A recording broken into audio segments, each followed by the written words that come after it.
Ժողովուրդ ջան, խոսքս ուզում եմ սկսել մի դատավորի մասին պատմությունից, որը նման է մի քիչ անեկդոտի, բայց պատմությունն է, որը իրականությունն է։ Փողոցով քայլում է այս դատավորը, տարբեր մարդկանց տեսնում է, ու ամեն անգամ դեմքին տխրություն է գալի։ Մեկը մոտենում է, ասում է, բա պարոն Էսինչյան, ինչի ես էլի տխրե, ասում է, ասեմ, այսքան մարդ եմ տենում ու ասում եմ, բայց իրանց չեմ կալանավորել։ Հիմա նույնը այս օրվա իշխանությունն է, ժողովուրդ ջան։ Վերջին 8 տարին ինչն է, չէ, ում տենում ասում ախր կալանավորեի, ախր ատելություն տարածեի։ Բայց ժողովուրդ ջան, ինչ ենք մենք ասում։ Մենք ասում ենք, որ այդ ժամանակները թողում ենք անցյալում։ Քաղաքական հետապնդումները թողում ենք անցյալում ու ասում ենք, որ փոփոխությունները գալիս են։ Այո։ Ժողովուրդ ջան, մենք այսօր մեր երիտասարդներին շնորհավորում ենք, բայց միաժամանակ մեզանից յուրաքանչյուրը ներքին տագնապի զգացում ունի։ Տագնապի զգացում ունի մեր երկրի, մեր պետականության, մեր ինքնիշխանության, մեր պատվի, մեր թասիբի համար։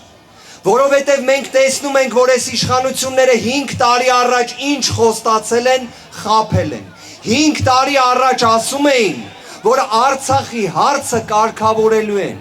Այսօր Արցախը հայաթափված է։ Արցախում մեկ հայ չի մնացել։ Հիմա մենք տեսնում ենք այդ նույն տագնապը, որ Հայաստան կարող է բերեն դրանց լցնեն։ Դրա համար ինչ ենք ասում։ Հունիսի 7-ին գնացեք ընտրության, որ դրանք չգան։ Գնացեք ընտրության, որ փոփոխությունները գան։ Այո։ Ժողովուրդ ջան, մենք նաև ինչ ենք ասում։ Ասում ենք այս մարդիկ այսքան օր քարոզարշավ են անում, բայց բովանդակություն չկա, ծրագիր չկա, ինչի ծրագիր չեն ներկայացնում, որովհետև իրենք ծրագիր անող չեն, մենք ինչ ենք ասում, մենք ասում ենք մենք ունենք կոնկրետ քայլեր, 300,000 աշխատատեղի ստեղծում, որը երաշխավորել է Սամվել Կարապետյանը, մենք ասում ենք, որ փոքր ու միջին բիզնեսը պետք է շնչի, դրա համար ասում ենք 0 հարկ փոքր միջին բիզնեսին ու այդ բոլոր ռեֆորմները մենք ասում ենք, որ երաշխավորում է Սամվել Կարապետյանը։ Մենք ասում ենք, որ Հայաստանը պետք է լինի ոչ թե միայն ուժեղ, այլ բարեկեցիկ երկիր։ Ժողովուրդ ջան, մենք տեսել ենք վերջին տարիներին, որ իրականում փոփոխություններ բերելու համար պետք է լինի դրա երաշխավորը։ Մենք մեր պատմության մեջ Սամվել Կարապետյանի պես շատ մարդ չենք ունեցել։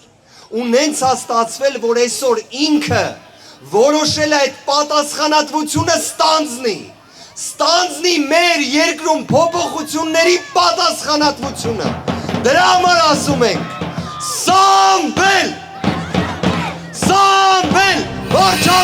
Բաժանորդագրվեք Արմաթ մեդիայի ալիքներին սոցցանցերում։ Հետևեք մեզ նաև Արմաթ մեդիա AM կայքում։